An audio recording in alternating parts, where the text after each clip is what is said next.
My name is Frank. I am, um, 72 years old, and my current roommates think a balanced breakfast consists of cold pepperoni pizza and an energy drink that literally glows in the dark. My oldest daughter is absolutely convinced I am in the late stages of cognitive decline. My former doctor thinks I have a severe death wish, and the perpetually smiling sales director at the luxury senior living facility I walked away from called my life choices highly irresponsible. But the 324-year-old tech entrepreneurs I share this drafty, uninsulated commercial warehouse with, they do not care about my age. They just call me Frank. Or sometimes, when something is on fire, they call me their chief mechanical engineer. And I am about to tell you why moving into a concrete box that smells like burnt wiring and stale taco shells is the only reason I did not die of absolute, mind-numbing boredom. Before you click away from this video thinking some old fool forgot to take his medication, I want you to listen to me. I am talking directly to you if you are in your late 40s, your 50s, or your 60s. Right now, you might be looking at your retirement portfolio and doing the terrifying math. You might be watching your own parents start to slow down, staring at those glossy, terrifyingly cheerful brochures for senior living facilities that you left on their coffee table. Maybe you are starting to feel that slight, invisible shift in the atmosphere at your office. The younger managers are talking just a little bit slower to you. The job that defined your entire identity for 40 years is suddenly holding secret meetings about succession planning.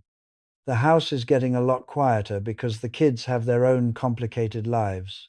And deep down, in the dark corners of your mind that you absolutely refuse to talk about at dinner parties, you are terrified of becoming a useless relic. 3 years ago, I was standing exactly on that cliff edge. I was right where polite society tells us we are supposed to be.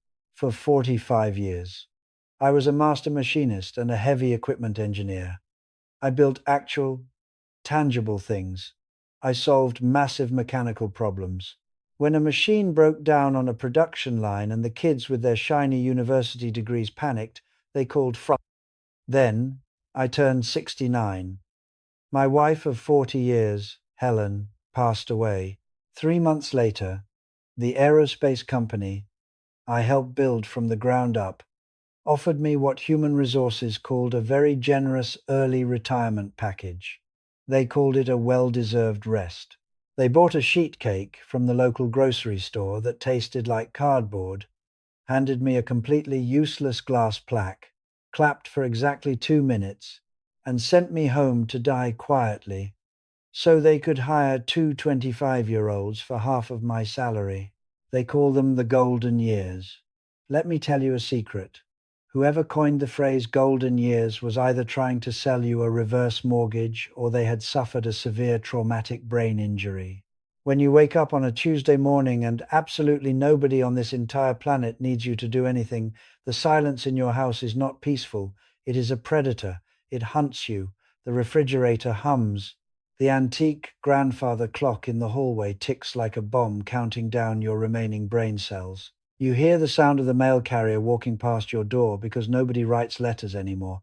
They just deliver flyers for hearing aids and discount funeral services. Then the rust sets in. Not the rust on the beautiful tools out in my garage, but the rust in my bones and in my soul. It happens so slowly you do not even notice it at first, like a cheap door hinge left out in the rain. You stop waking up at 6 in the morning because there is literally no point in being awake. You stop going out to your workshop because there is no project that matters. You surrender to the armchair and you watch daytime television programs that actively lower your intelligence quotient, interrupted only by commercials telling you about diseases you did not even know you could get. One afternoon, I decided to fix a simple plumbing leak under the guest bathroom sink. My knees were stiff. My hands were shaking just a little bit. I dropped my wrench. It bounced off the copper pipes and rolled all the way to the back of the cabinet, completely out of my reach. I sat there on the cold bathroom tile, staring into the dark at that wrench. I could not find the physical or mental energy to contort my body and reach for it. I sat on that floor for 45 minutes, and the whole time, a voice in my head kept whispering, "This is how it ends. You just stop reaching for things. You just surrender to gravity." My daughter, bless her anxious heart, panicked. She started using buzzwords like safety and downsizing and community living. She drove me to a place called Whispering Pines. It was a premium, five-star retirement village. It cost $7,500 a month.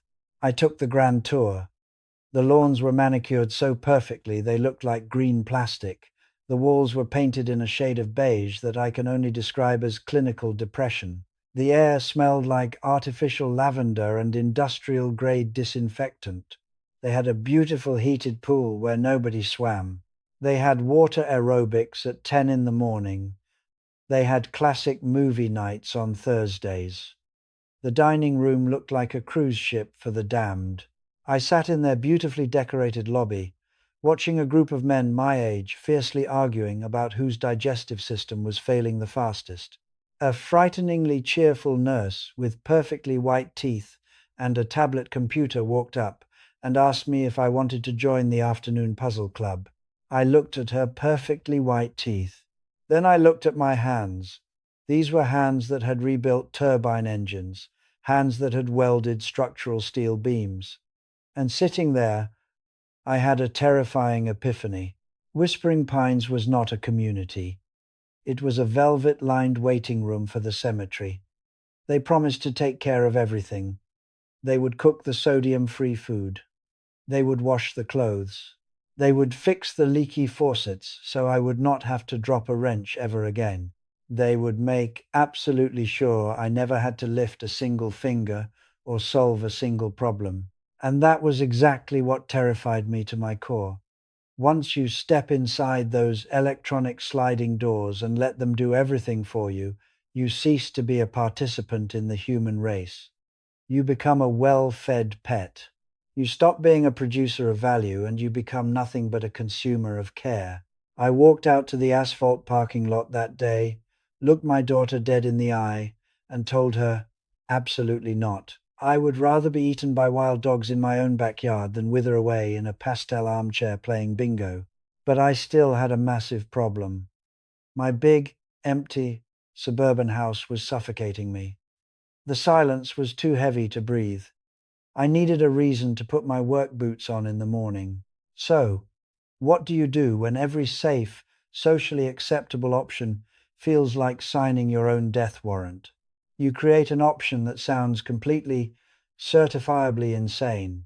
Well, I was standing in the hardware store on a Thursday morning, trying to decide between two identical steel wrenches, when I saw it, taped to the community corkboard, right between an advertisement for a lost golden retriever and a flyer for amateur guitar lessons, was a piece of notebook paper. The handwriting was terrible. It looked like it had been written by someone drinking their fifth cup of coffee during a minor earthquake. It said, "Desperate robotics startup looking for a cheap place to work and sleep. We need a commercial warehouse. Must be okay with very loud noises, dangerous power tools, and highly irregular sleeping hours. We have absolutely zero money right now, but we are going to change the entire world." I stood there and stared at that piece of paper for a solid 10 minutes. I read it over and over again. It was the most ridiculous, financially reckless thing I had ever seen. So, naturally, I took out my cellular telephone and I dialed the number. A kid answered on the fourth ring. He sounded completely exhausted. He sounded like he had not slept since the previous Tuesday. I skipped the small talk. I said, "Listen to me. I just sold a 4-bedroom house. I have cash. I am looking to sign a lease on a 3,000 square foot commercial warehouse down in the industrial district. It has heavy-duty electrical outlets and a functioning loading dock." The kid stopped breathing for a second. He asked, very carefully, "How much is the rent going to cost us?" I said, You cover the electricity bill and you buy the good coffee, not that instant garbage. But there is a massive catch. I am moving my bed, my coffee maker, and four massive steel tool chests into the back office, and I get full permission to look at whatever it is you are building. If it is highly illegal, I am calling the police. If it is completely stupid, I am going to tell you it is stupid.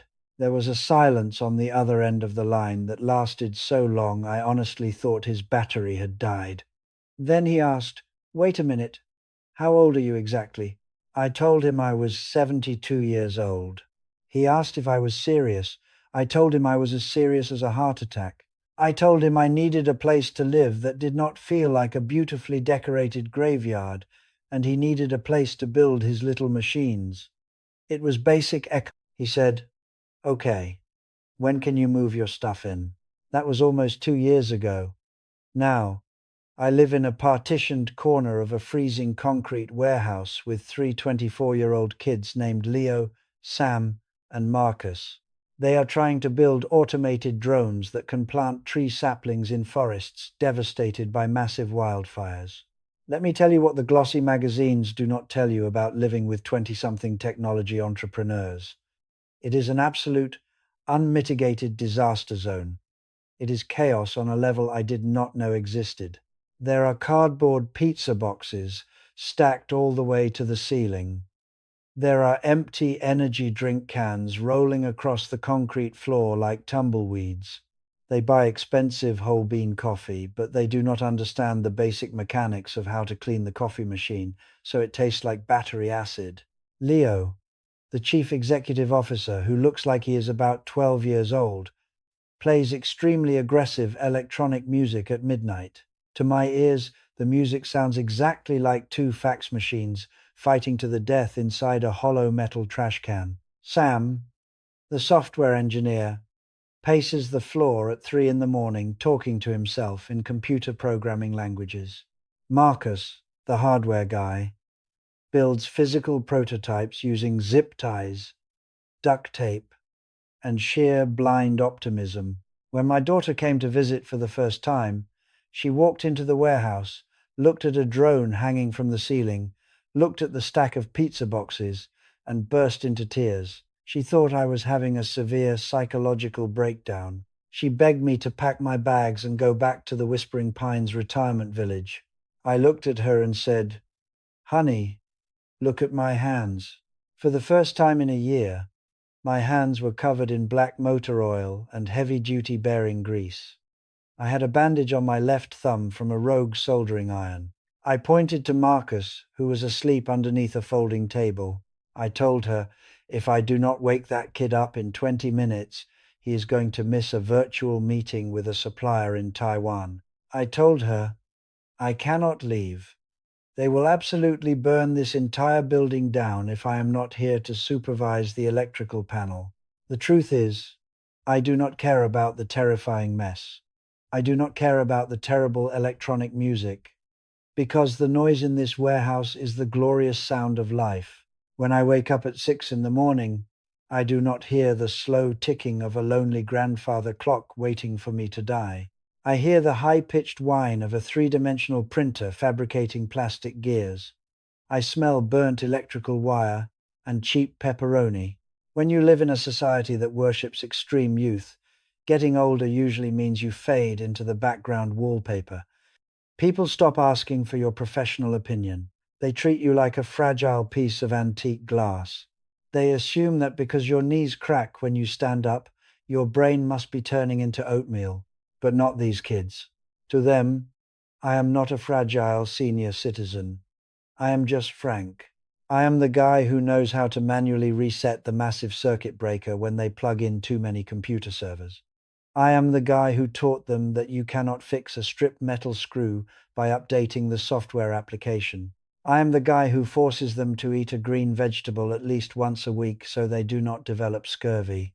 In a luxury retirement facility, a nurse is paid a salary to pretend she cares about your day. In this warehouse, when Sam asks me how I am doing, he genuinely wants to know, because if I am sick, Nobody is going to show him how to calibrate the hydraulic press without severing his own fingers. That is the difference between being a patient and being a person. A patient is managed. A person is needed, and I am needed here. But it was not until the middle of last winter that I realized just how much they actually needed an old, stubborn machinist. Because it is one thing to know how to write a million lines of computer code. It is entirely another thing to know what to do when the physical world refuses to obey your mathematical algorithms. It happened in the middle of January. The warehouse was freezing because Marcus tried to optimize the furnace with a smartphone app and managed to disable the entire heating system. We were all wearing 3 layers of coats indoors. The kids had a pitch meeting with a massive venture capital firm at 8 o'clock the next morning. This was the moment, the one that would decide if their company lived or died. But their primary drone prototype was violently refusing to cooperate. Every time the motor engaged, the gears would bind up, scream like a dying animal, and start smoking. They spent 48 hours staring at computer screens. They ran digital simulations. They used artificial intelligence to diagnose the friction. But you cannot negotiate with physics using a keyboard. At 2 in the morning, I walked out to get a glass of water. Leo, the brilliant young CEO, was sitting on the concrete floor, head in his hands, absolutely sobbing. He was 24, completely broken, convinced his dream was dead. If I were at Whispering Pines, a pleasant night nurse would have guided me back to my orthopedic bed, handed me a sedative, and told me not to worry my fragile head. But I was not in a retirement home. I was the chief engineer of a failing startup, and my idiot roommates were about to blow their future because they did not understand basic metallurgy. I grabbed my heavy-duty flashlight. I shined it into the gear assembly. The problem was so obvious I almost laughed. It was a simple mechanical tolerance issue. The kids had designed the parts on a computer screen, where the temperature is always perfect. But in the real world, metal expands when it gets hot.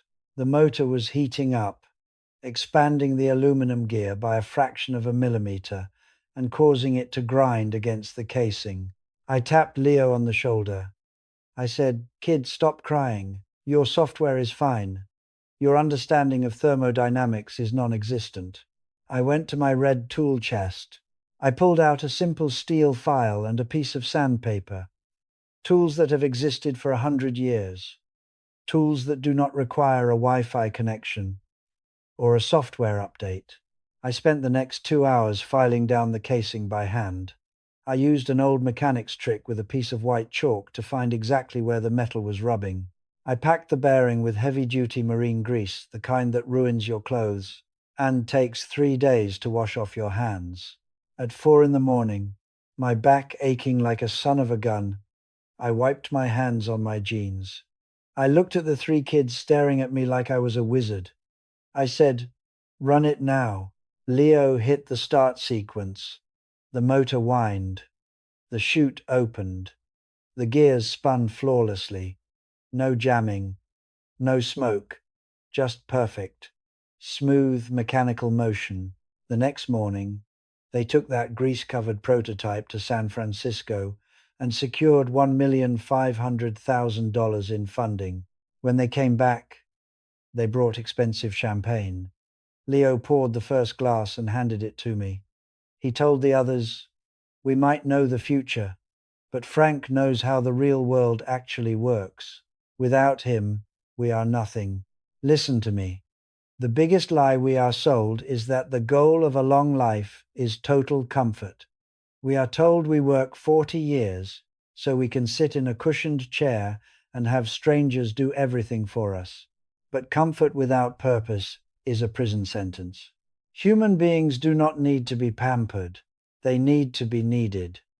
In those retirement homes, they monitor your blood pressure, but nobody gives a damn about your usefulness. You are a patient. You are a guest. In this dirty warehouse, I am not a guest. If I do not wake up, the coffee does not get made. If I am not here, the prototype catches fire.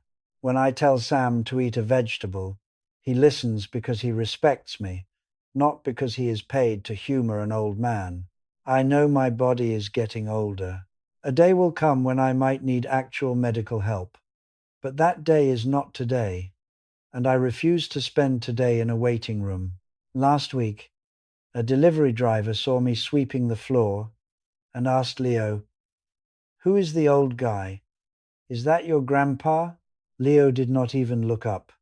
He said, "No, that is Frank, our chief engineer, best roommate I ever had. He fixes our robots and makes sure we do not burn the building down." I kept sweeping, but I was smiling so hard my jaw ached. I do not sweep because it is my chore. I do it because this is my shop. Because they let me be a vital, contributing, loud, and angry human being. If you are 55 and feel the industry passing you by, or 65 and staring at an empty house, stop looking at your age as a disease to be managed in a sterile facility. Look at the younger generation. They have technology, but they are drowning in anxiety. They can build software, but they cannot change a tire in the rain. They need your patience. They need your resilience. They need the tricks you learned before everything had a microchip in it. You do not age out of being valuable. You only age out if you isolate yourself with people who are doing nothing but waiting for the clock to run out. I am 72. I live with college dropouts who blast terrible music. My back hurts. I have burned my fingers on soldering irons more times than I can count, and I have never felt more alive. My life is not winding down. It is operating on a louder, messier, more beautiful frequency.